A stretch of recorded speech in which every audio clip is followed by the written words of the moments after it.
any of it, Mr Mitchell. Please stand up and talk some sense into your colleague. Madam Speaker. Honourable Mark Mitchell. Thank you, Madam Speaker. Firstly, the first thing I'd say is I'd reach out across the aisle to the previous speaker and I'd say, if you believe in it, if you do believe with the intent around a coward's punch, then vote for the bill. Vote for the bill.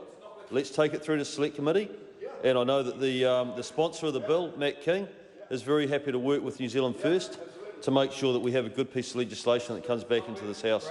So I would put it to New Zealand First that they actually stand up, live their values, and that they support this bill and they take it to Select Committee. Can I acknowledge Matt King? The reason why I like members' days and members' bills is that they often come into this House through lived experience, through real lived experience out in the community, often experience built up over years. And I acknowledge Greg O'Connor and his service and his experience in the police, and I'll come to the issues that he raised shortly, if I have time. Matt King brought this bill into the House. I'll tell you why, because in his service as a frontline police officer and a detective, he saw case after case where people's lives were destroyed through coward punches, through someone that struck or punched or assaulted someone. They didn't actually see it coming. It actually isn't in the legislation. And can I say to Mr O'Connor, don't worry about the defence lawyers. They're not going to be confused at all.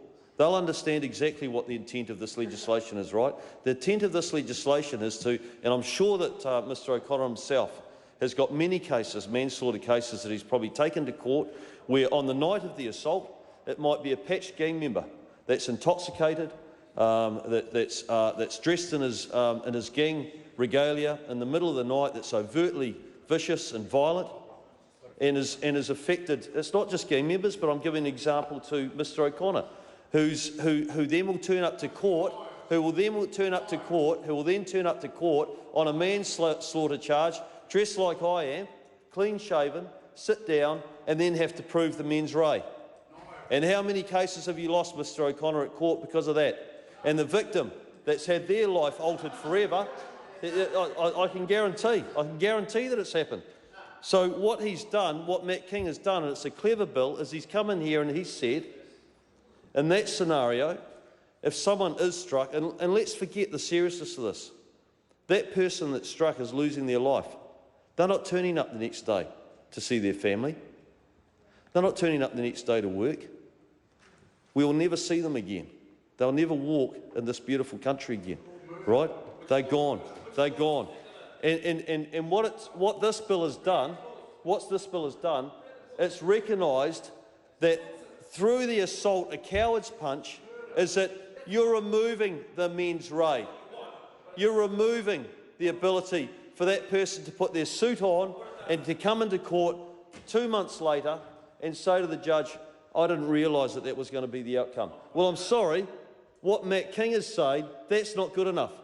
If you decide to strike someone, if you decide to hit someone with a baseball bat, which is an example that that was given by the opposition or by the government, if you hit someone with an object, if you kick someone, kick someone in the head while they're on the ground... I'm not hitting anyone with anything. Please don't bring the Speaker into the debate. Okay, Madam Speaker. Thank you.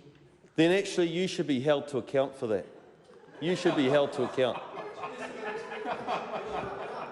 Sorry, Madam Speaker, you shouldn't be held to account, but Mr Ball should be, without a doubt.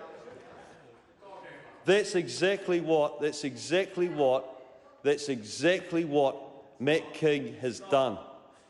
I served on the east coast of New Zealand.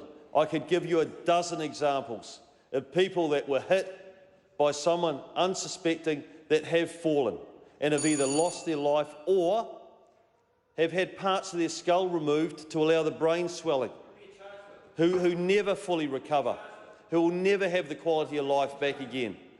And they often get charged. They may get charged with a grievous bodily charge, or if they kill someone, with a manslaughter.